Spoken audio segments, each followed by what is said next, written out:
একটা জিনিস আমি বলতে পারি, ফ্রি অ্যান্ড ফেয়ার ইলেকশন হবে না। এই প্রবলেমটা তো সৃষ্টি আপনারাই করছেন, ইট ইজ দিস গভর্নমেন্ট।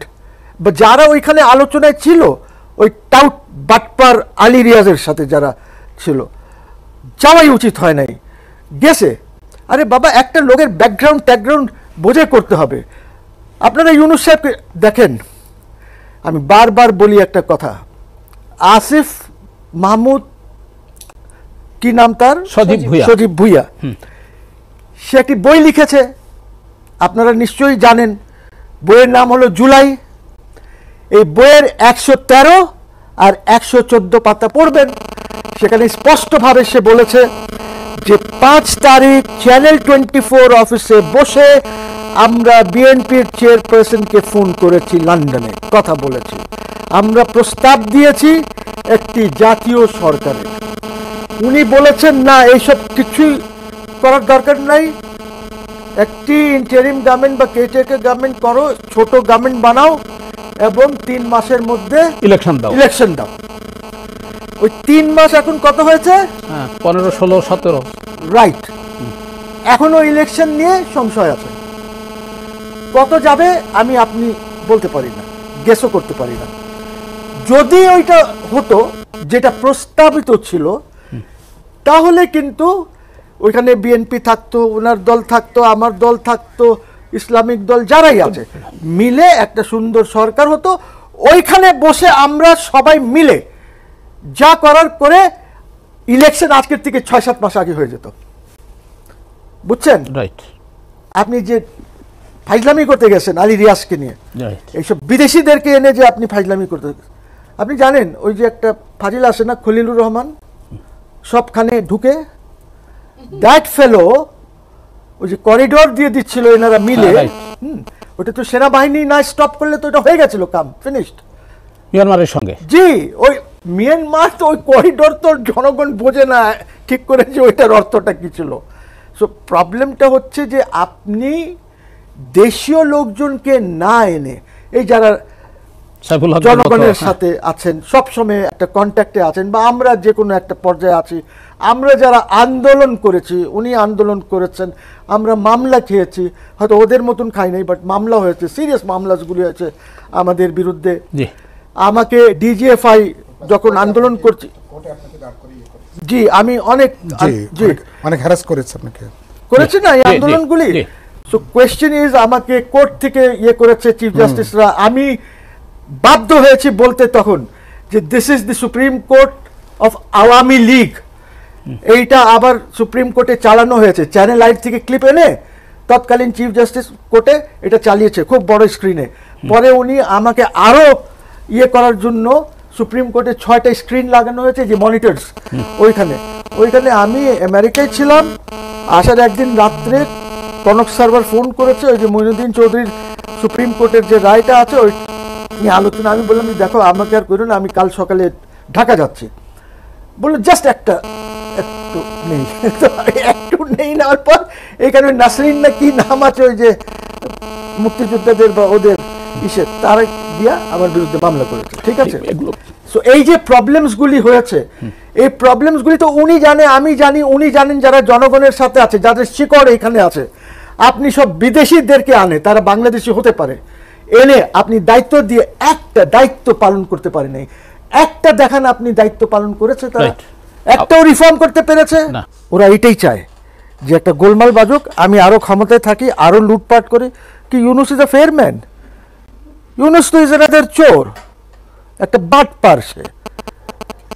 এই আপনারা লরেট কি বলেন না ওকে, এগুলো তো কিনে দিয়েছে টেলিনর, নোবেল লরিয়েট। আরে নোবেল রাখেন, টেলিনর কিনে দিয়েছে ওকে।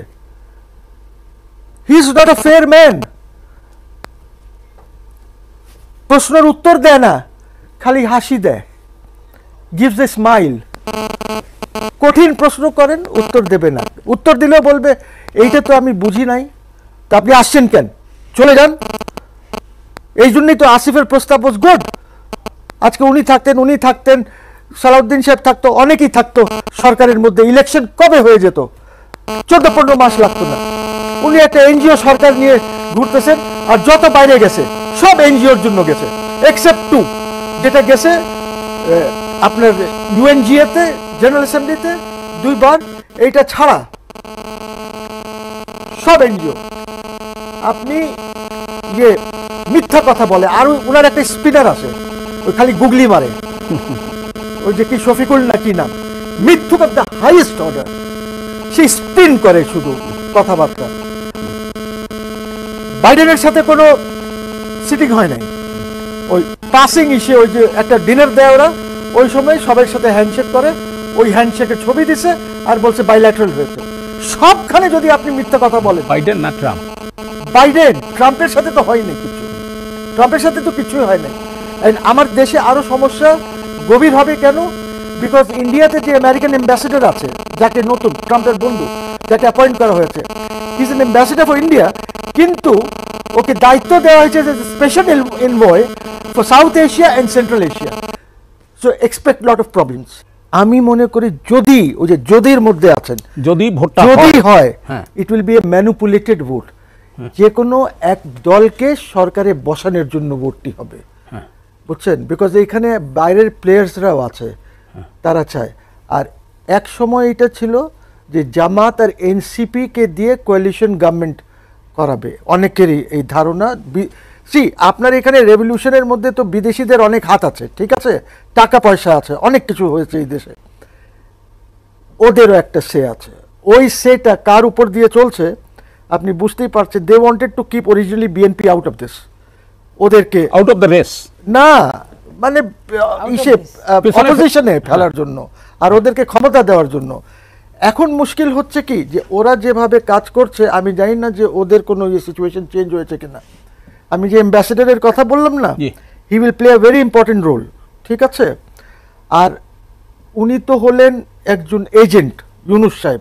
ইউনুস সাহেবের যে এজেন্সিটা আছে না, ওর বাইরে যাবে না, বিকজ উনি তো ক্লিন্টনদের বড় ডোনার একটা। সো এখন ওইখানে অ্যালাইনমেন্ট একটু চেঞ্জ হয়েছে, because the Democrats have a bigger hand এখন ওইখানে, এই তিনটা ইলেকশন যেটা হয়েছে, নিউ ইয়র্ক, এক্স্যাক্টলি, ভার্জিনিয়া, হ্যাঁ এক্স্যাক্টলি, ক্যালিফোর্নিয়া। সো আমি যেটা বলছি সেটা হলো যে দের ইজ আ প্রবলেম। এই জন্যে ইউনুস সাহেব কাকে বসাবেন এবং কিভাবে ম্যানিপুলেটেড ইলেকশন হবে। তবে একটা জিনিস আমি বলতে পারি, ফ্রি অ্যান্ড ফেয়ার ইলেকশন হবে না। হ্যাঁ, কিন্তু ইলেকশন তো জাস্ট 300 সিট নিয়ে হবে, রাইট? তাহলে ম্যানিপুলেশন করার তো সুযোগ থাকবেই। যদি ম্যানিপুলেটেড ইলেকশন আপনি করেন, দেখেন, আই এম সরি বাট বলতে হয়, এখন 2008 সনে ইট ওয়াজ আ ম্যানিপুলেটেড ইলেকশন। আপনারা সবাই ভোট দিয়েছেন, কিন্তু আপনার ভোটটা কাউন্ট হয় নাই। ক্যান্টনমেন্টে রাখা যেটা বাক্সগুলি ছিল, ওই বাক্সগুলি কাউন্ট হয়ে গেছে, জি, বিকজ ওই দিন কাউন্টিং করে নাই, এবং অলরেডি লিস্ট করেছিল, এবং বিএনপির থেকেও নাম নিয়েছিল যে কাদেরকে আপনি চান, আপনি 60-65টা পাবেন, বিকজ আওয়ামী লীগ নেবে। ওই ধরনের ম্যানিপুলেটেড ইলেকশন এর সম্ভাবনা আছে দেশে, কিন্তু এই মুহূর্তে আপনি ইলেকশন করাতে পারবেন না, বিকজ দেশে কোনো ল অ্যান্ড অর্ডার নাই, আপনার কাছে টাকাও নাই ইলেকশন করানোর জন্য। টাকা নাই কেন? বিকজ আপনার ফাইন্যান্সিয়াল আর্কিটেকচার যেটা আছে সে টোটালি কোল্যাপস করে গেছে।